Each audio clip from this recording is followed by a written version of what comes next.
혹시 요즘 이런 생각을 해보신 적 있으신가요? 나만 뒤처진 것 같은 느낌. 다들 잘 사는 것 같은데 나는 왜 이렇게 초라할까? 한때는 나도 힘있고 자신감 있었는데 요즘은 이상하게 내가 너무 작아 보인다. 나이가 들수록 비교에서 벗어나야 한다고 하죠. 그런데 참 이상합니다. 벗어나야 하는 걸 알면서도 오히려 비교는 더 깊어지고 더 자주 찾아옵니다. 아프지 않은 사람을 보면 부럽고 경제적으로 여유로운 사람을 보면 초라해지고 손주들과 웃으며 찍은 사진을 SNS에 올리는 사람을 보면 축하해요라고 댓글은 달지만 마음 한구석이 조용히 시읒하게 아파옵니다. 그리고 밤이 되면 문득 이런 생각이 스칩니다. 나는 지금 제대로 살고 있는 걸까? 내가 잘못 살아온 건 아닐까? 남들은 다들 멋지게 나이 들어가는데 왜 나는 아직도 이렇게 흔들리고 불안할까? 젊을 때보다 삶이 더 단단해질 줄 알았는데 나이를 먹을수록 마음은 더 연약해지고 어깨는 더 무거워지고 세상과 사람들 앞에 작은 존재가 된 것 같은 느낌. 어쩌면 누구에게도 말하지 못한 마음이 가슴 안쪽에 앉아 있었을지도 모릅니다. 그런데 오늘 영상에서 가장 중요한 메시지를 먼저 전하고 싶습니다. 이런 마음이 드는 건 잘못된 게 아닙니다. 오히려 지금이 인생에서 가장 중요한 순간에 들어섰다는 신호입니다. 심리학자들과 철학자들은 공통으로 이렇게 말합니다. 비교가 깊어질 때 인간은 비로소 자기 진짜 모습을 찾기 시작한다. 젊을 때의 비교는 경쟁이었지만 나이 들어 겪는 비교는 자기 발견의 문 앞에 선다는 의미입니다.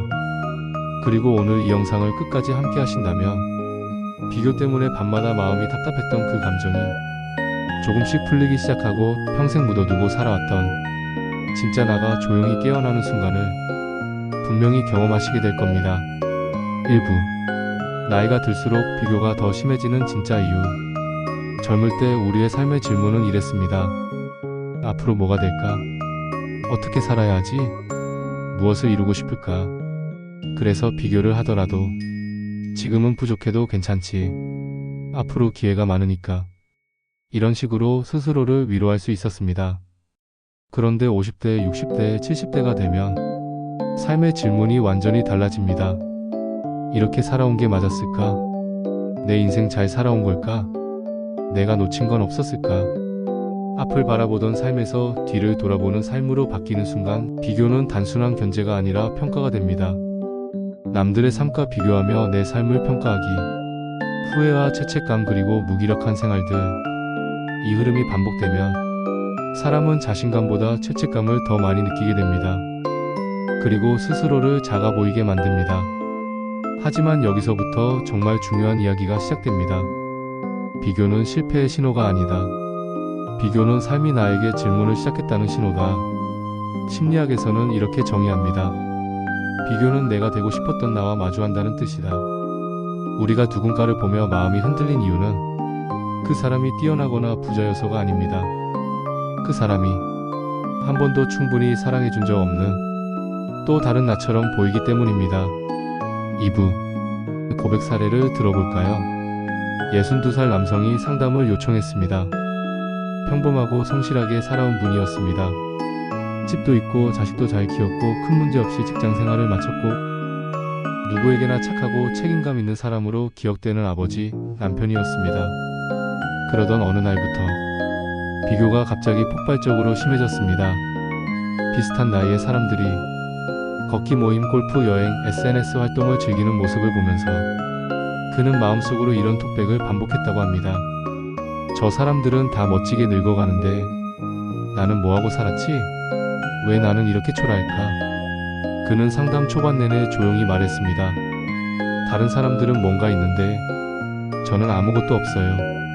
상담자는 그에게 이렇게 물었습니다. 정말 아무것도 없습니까? 지금까지의 삶을 한번 천천히 말해보실래요?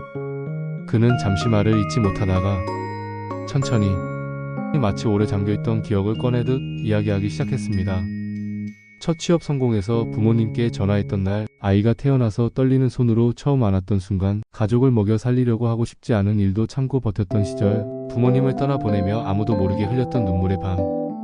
그는 40분 동안 자신의 삶을 이야기한 뒤 갑자기 멈추더니 그대로 울음을 터뜨렸습니다.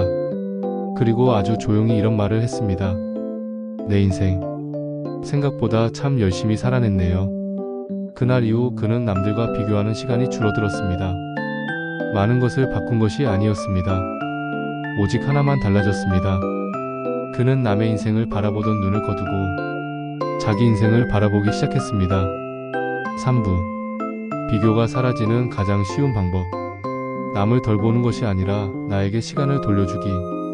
대부분 비교를 멈추려 할 때 이렇게 생각합니다. 다른 사람 신경 쓰지 말자. 생각을 끊자. 비교는 나쁜 거야. 그러나 그럴수록 비교는 더 깊어집니다. 왜냐하면 비교를 없애려 한다는 건 이미 비교에 너무 깊이 잠겨있다는 뜻이기 때문입니다. 비교에서 벗어나는 가장 강력한 방법은 아주 단순합니다.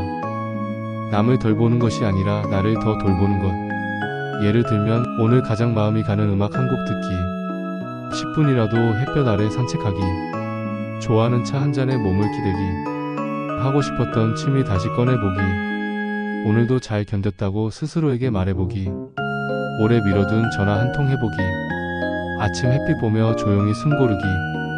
이건 남보다 대단해 보이려는 행동이 아닙니다. 이건 내 안에 묵혀있던 나를 꺼내어 안아주는 행동입니다. 이렇게 나에게 시간을 돌려줄수록 비교는 아주 조용히 힘을 잃습니다. 왜냐하면 비교는 나는 내 삶이 불만족스럽다는 감정에서 시작되지만 자기 돌봄은 나는 내 삶을 사랑하고 싶다는 마음에서 시작되기 때문입니다. 이 두 감정은 결코 한 마음 속에 동시에 머무를 수 없습니다. 4부. 나이 듦의 새로운 의미. 우리는 이렇게 배워왔습니다. 젊음은 빛, 늙음은 그림자. 그러나 심리학 연구들은 완전히 다른 이야기를 들려줍니다. 48세 이후 인간은 자기 자신을 가장 깊이 이해하기 시작한다. 60세 이후 인간은 삶의 본질을 보기 시작한다. 젊을 때는 세상 속에서 나를 찾는 시간이었다면 지금은 나 속에서 세상을 찾는 시간입니다. 즉 지금 비교가 깊어지는 이유는 쇠퇴의 신호가 아니라 인생이 마지막 성장 단계에 돌입했다는 증거입니다. 늦어지는 것이 아니라 이제서야 비로소 도착한 것입니다. 혹시 오늘도 마음 깊은 곳에서 이런 질문이 떠오르지 않았나요? 나는 잘 늙는 걸까? 내 인생 괜찮았던 걸까? 그 질문이 떠오른 바로 그 순간 여러분은 이미 너무 잘 살아오신 겁니다. 평생 바쁘고 치열하게 살다 보니 나를 바라볼 시간이 없었을 뿐입니다. 지금 필요한 건 이 두 가지뿐입니다. 남과의 비교를 멈추기, 내 삶을 다시 내게 돌려주기. 누군가의 기준 말고, 세상의 기준 말고, 과거의 기준 말고 이제는 내 마음의 기준으로 살면 됩니다. 이 채널은 나이가 들어도 마음은 다시 빛날 수 있다는 믿음으로 영상을 만들고 있습니다. 오늘 이 영상이 마음속 어딘가에 아주 작은 불빛이라도 켜졌다면 좋아요와 구독이 이 채널이 계속 여러분 곁에 머무를 수 있는 큰 힘이 됩니다. 그리고 혹시 지금 비교 때문에 마음 아파하는 지인이 있다면 이 영상을 살짝 보내주세요. 그 사람도 혼자가 아니라는 걸 느낄 수 있도록요. 여러분의 인생은 이미 너무 잘 살아오셨고 여전히 아름답고 아직 완성되지 않았습니다. 가장 깊고 가장 빛나는 장면은 언제나 마지막에 나타납니다. 여러분의 남은 시간이 조금 더 평온하고 조금 더 행복하고 조금 더 나다운 시간으로 채워지기를 진심으로 응원합니다. 힘들어질 때, 공허할 때, 비교가 괴로울 때 언제든 다시 오세요. 여기는 언제나 당신 편입니다. 여기까지 치열하게 걸어오신 여러분께 존경을 담아 인사드립니다. 감사합니다.